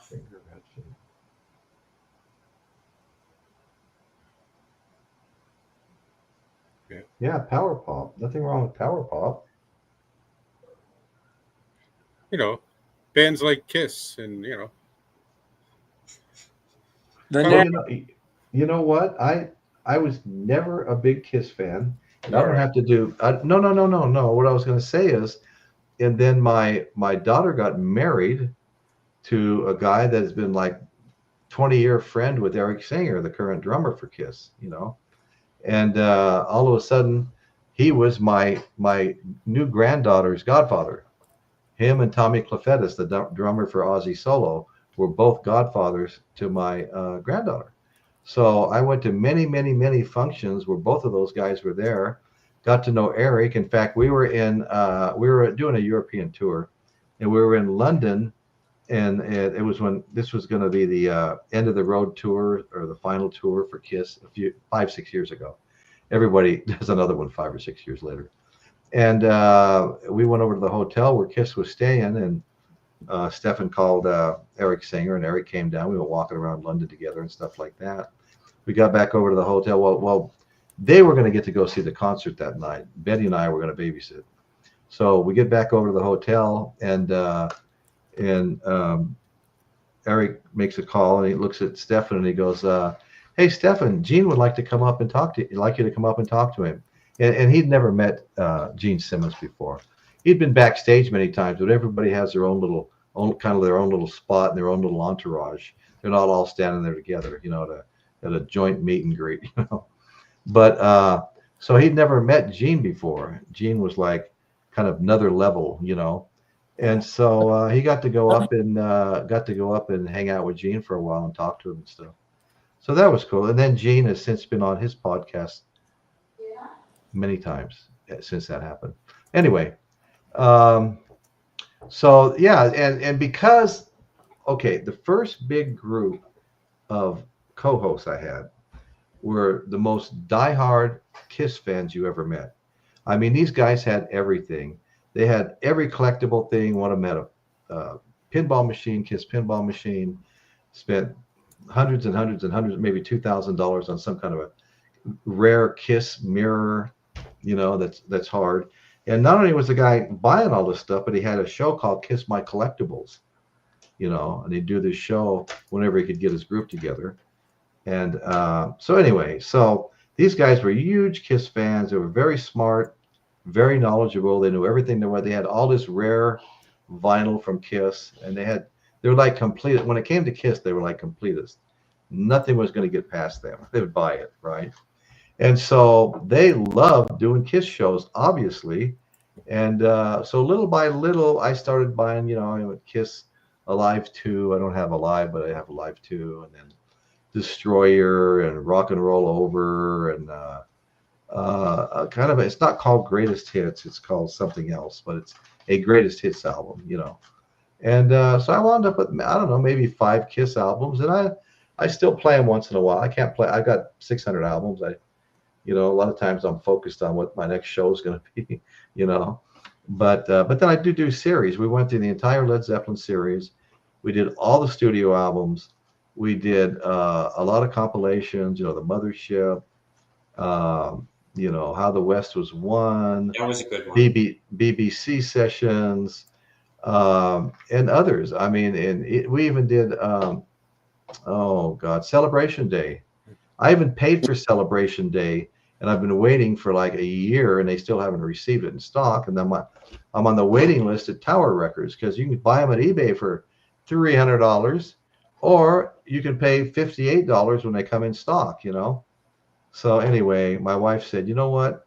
With all the albums you've bought since you've been waiting for that, why don't you just buy that and forget about it? If you have to spend $100 more or whatever, fine.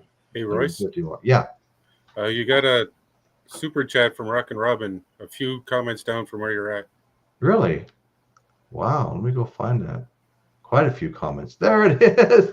Hey, Rockin' Robin. Thank you so much. Wow. I was not expecting it. We almost wound down and wound out. Robin. Thank you. Got to keep notes on this stuff. All right, much appreciated. Thank you so much, and I really appreciate you being here. And you're always great to see in the chat. Definitely appreciate you. And thank you very much for the super chat. It's like Michael always says, the power of two. Boy, do they add up. Yes. And let's see. Okay, once again, thank you. And I will give you a shout out next week as well. Eric Schultz. Hey, Eric, where you been, brother? Haven't seen you in a while. George Pita. Anyway, I just wanted to say, Eric, it's good to see you. It seems like you haven't been around for a couple of weeks, I think. I could be wrong. We've had some chats that were so full I could never find the bottom of them. You know, you get talking and get involved in, you know, presenting the show. And then sometimes, man, I'm shocked. Sometimes I'm coming across stuff in the chat that we talked about 30 minutes earlier. That's how far behind I can get on the chat when there's a lot of people here. So anyway, Robin, I love the Pretenders. Okay, cool. Natalie, Gloria by Hendrix. Yeah. Hendrix has got some stuff that people don't. You know, when the Beatles did Sgt. Pepper's Lonely Hearts Club Band, when the album came out, I think it was 2 nights later Hendrix performed and he played a version of it. And Paul McCartney was there and Ringo was there.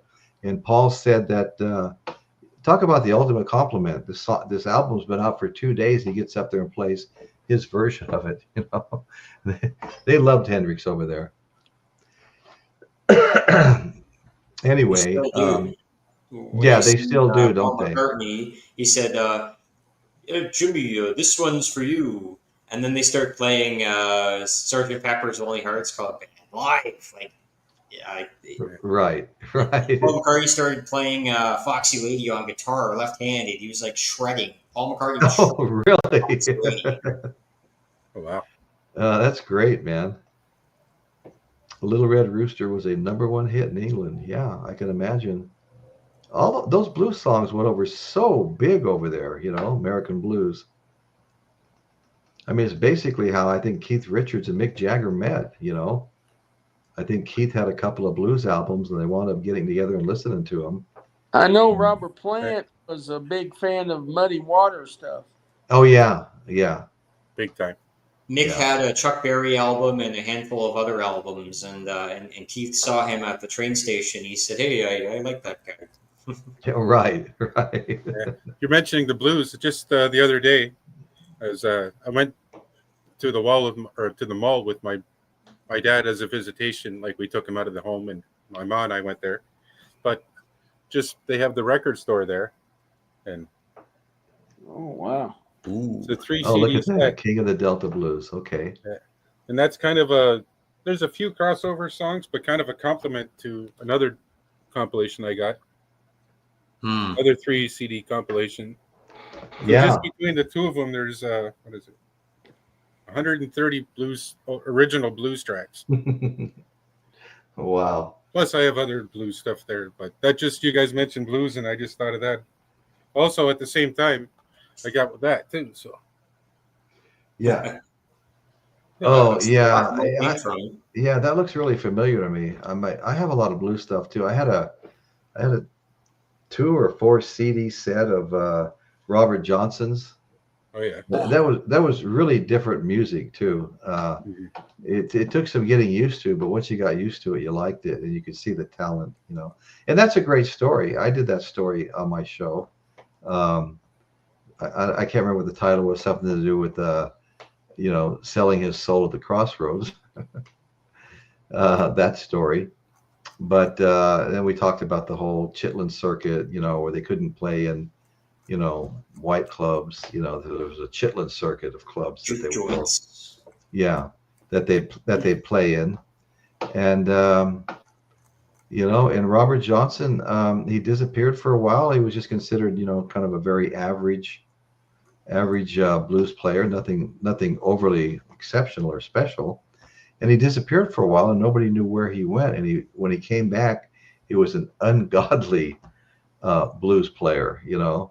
And that's where that whole story about the Crossroads came up, you know, that he sold his soul to be a better guitar player. Fell down on his knees. Yeah, at the Crossroads, that's right. Yeah, that's a great story though.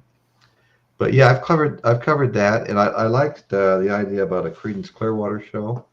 Love Creedence Clearwater. Oh, absolutely. So many of these shows. I mean, they would be like the third time I covered them, but you have to just do it a different way. Third time's the charm. Yeah, I mean, like the first 2 8-tracks I bought. Okay, I just put my 8-track tape player in my little '55 Chevy, my first car when I was 16 years old. All $270 of it in perfect condition. But anyway, so I just put my 8-track in there, 8-track tape deck in there. And what did I go down and buy? I bought Creedence Clearwater Bayou Country and Cream's Disraeli Gears. Those were the first 2 8-tracks I bought. And I love those both today as much as I did when I was 16 years old. Yeah, I took a trip down to Buffalo the other day, and I had my CCR greatest hits in there. I'm like, every song was just listening. That's right. Right. Yeah. Some of that stuff, I mean, I can't tell you how many times I've worn out, Creedence Clearwater tapes and CDs and what have you. And the same with Cream, Some of that stuff would go into my tape player, and it might not come out for 2 or 3 weeks. Yeah. I mean, I just couldn't get enough of it, to be quite honest with you. I think John Fogerty is one of the greatest writers. Oh, yeah. Yeah. In history. I mean, what he came up with. Absolutely. Absolutely. And you know what? I was so glad he had to sue to get his songs back, all the songs that he wrote. I don't know if him and his brother ever spoke. I think his brother's passed now, but I don't know if they ever got close again after all that stuff. But yeah, and I've missed seeing Fogerty a couple of times. I mean, last year he was at the Paso Robles Fairgrounds, and about 3 years ago, he was out at the Chumash Indian Casino down in Santa Ynez on the way to Santa Barbara. And I don't know why I didn't see him, but I didn't. And that guy will never age. I mean, I know he doesn't, does he? He really, he doesn't age. But we all do. I mean, I think Royce is just behind in the chat, Robin. You know what? Yeah. I am behind in the chat. I'm trying. I can't find the bottom. Let me scroll down and see what I'm missing here. God, I'm so far behind. Look what I just came across. Rockin' Robin Bird, 2 memberships. Wow. It pays to stay caught up if you can. Thank you. Actually, Royce, it wasn't memberships. He just put on there that she was a member for 2 months. Ah, okay. Don't mean to rain on anybody's parade, but no, okay, member for 2 months. I had to go check. And I remember when you joined for 2 months. I appreciate that so much. Yeah. I remember when we were trying to get you a membership one night. Remember that? We had Paul 401 from Columbia, and we thought that the people in the show could choose to be a member. They just had to ask for it first before they were all gone. And Paul wound up buying 14 memberships that night until we realized that YouTube's picking the people at random from your show and offering them a membership. And so it wasn't long after that we had one tour, so that was good. All right, sorry for the confusion, folks. Natalie Angelo, I'm very close to children and his ex-girlfriend, John Patterson. Very close to Brian's children. Huh, okay. Wow. Dr. Insomnia, Zappa, and artists he signed like Beefheart, the GTOs, that was the girls' band, wasn't it? Yeah. Wild Man Fisher. Yeah, he signed Alice Cooper. He gave Alice Cooper, got his first record deal from Frank Zappa.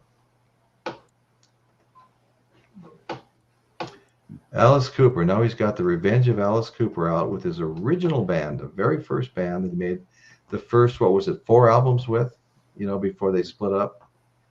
And was it 5? Okay. I wasn't sure if it was 4 or 5, but I do know I've got quite a few Alice Cooper albums, and I'm a big fan. I got that Road album, the last one, where he was showcasing his touring band, and I've seen him here. Up at a winery, small venue, all good seats, and we were up close too. Actually, my they had go ahead.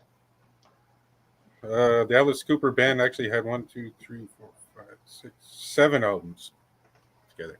7 albums before they split up, and Alice Yeah, took the name from Alice "Pretty's for. for You" to Okay. "Muscle of Love," and then he disbanded the group, became Alice Cooper, and then released "Welcome to My Nightmare." Yeah. Okay. Yeah, I like Alice Cooper a lot. I remember I was introduced to him when I was maybe 16, going on maybe as old as 17, but early 17. A friend of mine had an early album of his, and they couldn't say enough about it. And that's when I first learned about Alice Cooper.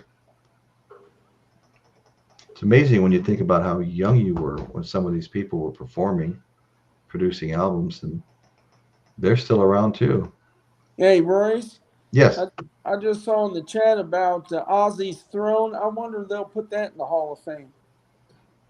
No, that's interesting, isn't it? Let me scroll down. I can't cover every chat message. I'll just never I catch saw up. it in the chat, but Yeah, you saw it in the chat. Let's see. I think they might. Um, They have Ozzy's big cape from from I think the 2022 Bills and Rams game. They have Ozzy's glasses in there. They oh, have they do, huh? his Diary of a Madman red costume, and they have a couple other items in there. Wow. Yeah. Let's see. Who just said that CC&R never had a #1 hit? But I tell you what, all their songs were hits to me. yeah. Most CC&R albums were amazing, except for the last one, says Brian Bingham. Thanks for the comment, Brian. And then let's see. Michael Nolan. Did you see the link I put on your video for Dr. Phil? Michael Nolan. Are you saying Michael Nolan's here? Because I haven't seen him. He's in the chat. He's being quiet. Oh, okay. Okay. All right. I did not know he was here. I hadn't seen him. So obviously somebody has, but you know what? It's really hard to keep up with the chat. Hey, Michael. It's really impossible, to be honest with you. Okay. And I just took a look. We're at 44 likes, so we need 6 40 more. more, folks. 6 more likes throws me into a whole nother stratosphere as far as the algorithm promoting the show. 50 is the first threshold that helps you get going here. Okay, so we got some ideas for future shows. I always like to get some input. I actually like Creedence Clearwater. That's an easy one for me. But Zappa would be another good one. But I like the idea of the Velvet Underground with Nico.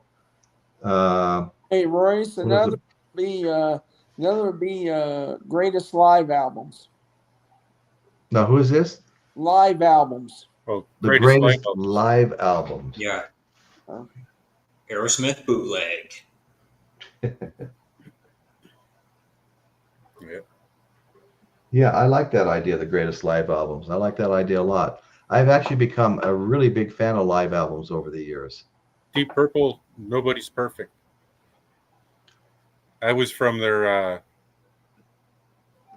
Perfect Strangers tour. I got you. Deep Purple made in Japan. Well, yes, for sure. Okay, best female front woman. I think I've done that before too. Best female front woman. Yeah. Let me see now. It's bugging me. I think it was called The Women of Rock and Roll. They rock our world. Yeah, that would be good. Okay. Actually, mentioning Deep Purple live albums, I got first three of their original live albums as they were released. As the aforementioned, everybody made in Japan. And then the one I just mentioned now, Nobody's Perfect. I was from 1988. Like I said, the Perfect Strangers album. Mm-hmm. And then another one after that, the Come Hell or High Water tour. Yep, I got that one. And that one there. That's a good one. Wow. Yeah. Got some good ones. So I don't have any of the other ones, but that's the three I got. That's all you need. Yep. No, they probably got a lot of good ones, I bet. Look at this comment by Douglas Gilbert. I saw YouTube Ozzy with Dr. Ruth on Friday night videos. Very funny to see. I can see that. Lenny hey, Ruth. We've been joined by Caitlin Stoddard. Hey, Caitlin's Magical Corner. And everybody here loves Caitlin. And if you haven't already gone over there to subscribe to Caitlin's Magical Corner, please do. She's got a great show. She actually writes up, concert performances, for magazines and stuff. And go check her out. She's talented. She's funny. And we always have fun over at Kate's. Thank you. All right. So George Pita. Now, Michael Nolan says it's Jorge. Is it George or is it Michael Nolan? Just put an M for Michael or an R for Royce if it's George. Thank you. George. It's got to be George. Okay, Brian Bingham. We have found Michael Nolan, the bottom line. Hi, C. How you see? How you doing, Michael? Yeah, sorry about your show tonight. I left you a message about that. I was looking all over YouTube for it, and I was running out of time, and I couldn't figure out why I couldn't find it. Why would it be so hard to find? And finally, I scrolled down in your, on your page. At the very end, there was that message that you were having technical problems. Sorry to hear that, brother. I was looking forward to it. Hope everything's okay, and you're feeling okay and stuff. I know last week you weren't feeling well. So anyway, it's good to see you, Michael. Good to see you. You know that. Michael is my brother from another, the sister channel to this channel. He goes first, I go behind him, and we share a lot of the same chat together, and a bunch of wonderful people. Wonderful people. Yeah, I've never been happier doing these shows with the people that we have showing up to watch them. It's great. Dr. Insomnia is awesome. Caitlin, of course. George or Jorge Pita. Caitlin Stoddard. Yeah, good to see you all here. And one thing, Royce, I noticed, I'll speak for the chat, is you treat your participants well, and they want to hang around. Like I got started being just a participant in the chat, and you treat everybody with the respect and enough that they want to stay, and you've earned it. And when you get in the chat, you deserve it, buddy. Well, thank you, Chris. I appreciate you saying, man. Yeah, I mean, I feel connected to the chat. It's nice right now because everybody's talking. We're just chatting amongst ourselves. And so it's a little easier to see what everybody's saying. Winslow Red Cross is here. Hey, Winslow, thanks for showing up, buddy. It's good to see you, man. Really good to see you. So yeah, so we like going through the chat, and I'll tell you, I can be 30 minutes behind in the chat. I mean, more. You can't cover it all. Sometimes you just have to skip down, and start anew, so you're not falling way behind on what everybody's saying. And not everybody even responds to the chat, to be honest with you. It's just something I've always tried to do. Yes, Royce is always nice to everyone. Why, thank you, Angela. Appreciate that. Brian Bingham, Hungle Pie, Live at the Fillmore is a great album. Ooh, that would be a good one. Wow, I don't have that. I need to add that to my Fillmore collection. You're supposed to be driving when you hear Highway Star and go so fast, you get another speeding ticket. Well, great, Winslow. I'm glad you're happy to be here. Keep the space positive. Yes, always positive. This is the no troll zone. We don't tolerate that stuff. We're just trying to have fun, enjoy each other's company. Maybe we learn something. Maybe we teach something. Maybe we learn something, usually both. But there's no point. There's no excuse for someone coming on and trying to disrupt your show. We don't go do that to other people's shows. Why would we? It's like the stupidest thing I could possibly imagine doing is going out and trying to disrupt other content creators' shows. I mean, it's like, get a freaking life, man. Yeah. Chat on mofos. So I just wanted to comment on Dr. Chat on Insomnia. mofos. Okay, go ahead. The Highway Star Going Fast, is that also like the Led Zeppelin sister song to that, Trampled Underfoot? Kind of the same thing, just keep going. Anyways, I always heard that Trampled Underfoot was sort of Led Zeppelin's answer to Highway Star. So I just thrown it out there. You know, there's a shout out I have to throw out. Michael Nolan's here now, and like I said, Michael Nolan's my sister channel. We're good friends. We communicate, you know, off the show and things like that. But anyway, I just want to, you know, I know everybody in the chat now knows who Michael Nolan is, but there could be, you know, hopefully 2 or 3 times as many people watch the show after it's over. And I want to recommend to all of you, if you want to go see great content by a great content creator, fastest growing show I know of, check out Michael Nolan, The Bottom Line. Michael Nolan, The Bottom Line. He's been streaming, you know, 2 or 3 times a week, usually 2 live streams, maybe some shorts, maybe some pre-recorded stuff mixed in. He's the hardest working guy out there. He really is. But if you go to Michael Nolan, The Bottom Line, you will enjoy the content there, and you'll be glad you did. He's really a good content creator. Okay, so let's see. Rockin' Robin Bird, it's fun in here talking about something we all love, music. Isn't that the truth? Yeah, music. Novice Nick will be praying. We've been joined by our good friend Bill Kay, and he's talking about Terry Reid stories. Now, Terry Superlungs Reid was offered the job of singer by Jimmy Page for Led Zeppelin. He wasn't the first person offered it. Steve Marriott was offered it first. I think he was with the Small Faces, and then later on Humble Pie. I think he was with Humble Pie when he was offered the job. But Sharon Osbourne, formerly Sharon Arden's daddy, Don Arden, was kind of a bulldog, almost kind of a thug-like guy, you know.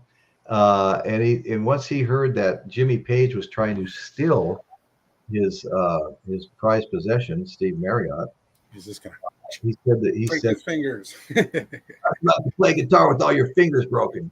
So that ended that, and then he wound up over there at Terry Superlung Reid's, trying to get Terry Superlungs Reid to join the band. He hadn't met Robert Plant yet, never even heard of him yet. And Terry goes, well, you know, I'm leaving on tour in the United States. I'm going to be opening for the Rolling Stones. I'm going to be opening for Joe Cocker. His solo career was really taking off. He had a really great, I mean, one of the more bluesy voices you'll ever hear. And it was excellent. He was, I mean, he was really highly regarded. I don't think he ever wound up with the recognition he would have got had he been the lead singer for Led Zeppelin. But of course, that would have been a whole different band then too. I'm so happy with Robert Plant. I can't imagine anybody else being there, you know. But anyway, so that's Terry Superlungs Reid. I did cover him more than once. As I told the story about how Jimmy Page assembled that band. But, you know, he recently passed away, and like everybody's got a show on him right now. And it would have been a good time to cover him several days ago, actually. But anyway, that happens. And I've been thinking about doing a show on Terry Reid. You know, I walked into a big music store in Orchid, California, probably the biggest store with albums and stuff I've ever been in. And I looked up, and the owner was standing there at the counter. I looked up, oh, Terry Reid. He goes, oh, you know Terry Reid? I go, yeah, he was offered, Terry Superlungs Reid was offered the job to sing for Led Zeppelin before Robert Plant. He goes, you're the first guy that's walked in here that knew that. Kind of proud of myself. Anyway, that's a pretty good store. I bought my Beatles White album there with a fairly low number, poster in perfect condition, all the individual photographs, and everything was original, you know. And paid a few bucks for it, and so they put me on 50% off on all the used albums for life. Humble Pie, Rockin' the Fillmore is the actual name of the album. Wow, I need that. I like anything from the Fillmore. I mean, like I said, the owner demanded excellence, and it was Phil Graham, and he got excellence from everybody, the performers, the staff that works for him, and everybody else. Oh shucks, Royce, you done gone and made me blush. Unintentional, my friend, unintentional. I don't believe him anyways. I don't think you can make him blush. I think it's a ruse to make you feel bad. Right. Yeah, totally. Dr. Insomnia, Steve Marriott was still in the small. Okay, he was still in the small faces. Thank you. Thank you. Dr. Insomnia is a wealth of knowledge too. He knows a lot. We interact a lot sometimes in the chat before the show, sometimes a day early. I don't know. I'm not always there when he's there. He'll come in and make a bunch of comments on a lot of helpful comments on the upcoming show, things like that. And then I'll answer him when he's not there, and then he'll come back and say something else. I'll answer him when he's. We just kind of miss each other, because it's pre-show.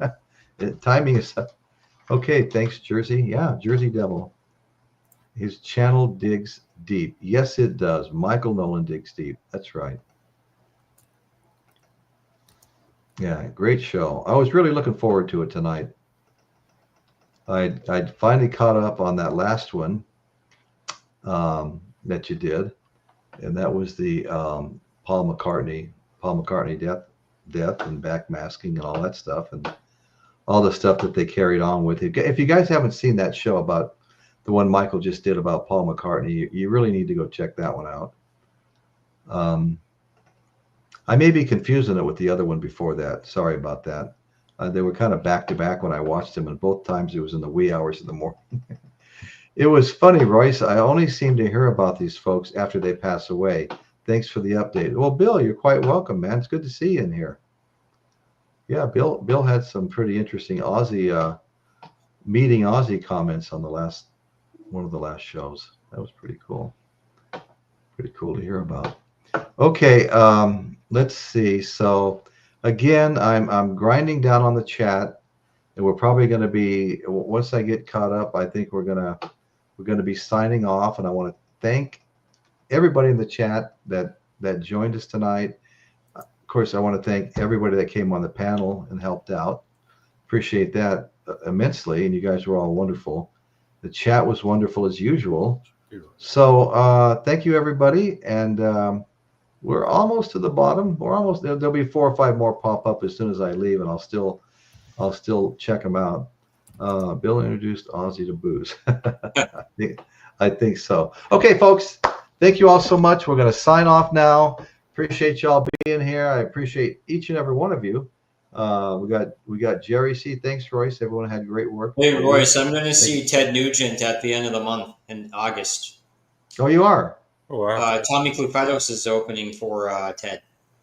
Oh, is he really? Is it called Tommy's Rock Trip or? Yeah, Tommy's Rock Trip. Yeah. I was wondering if you could ask Tommy if I can meet him backstage after the show. I'm not that close with him. I don't even have his contact information. So yeah, I've never met him backstage. I've just met him in my son-in-law's mother's house and some other places. Well, I met him at several shows. What am I talking about? My son-in-law was putting on shows at Rava Winery, and he was there on every one of them. Okay, so all right, we're going to sign off now, and that's what's going on in Royce's world tonight. Appreciate y'all being here. Good night, everybody. Night. Peace.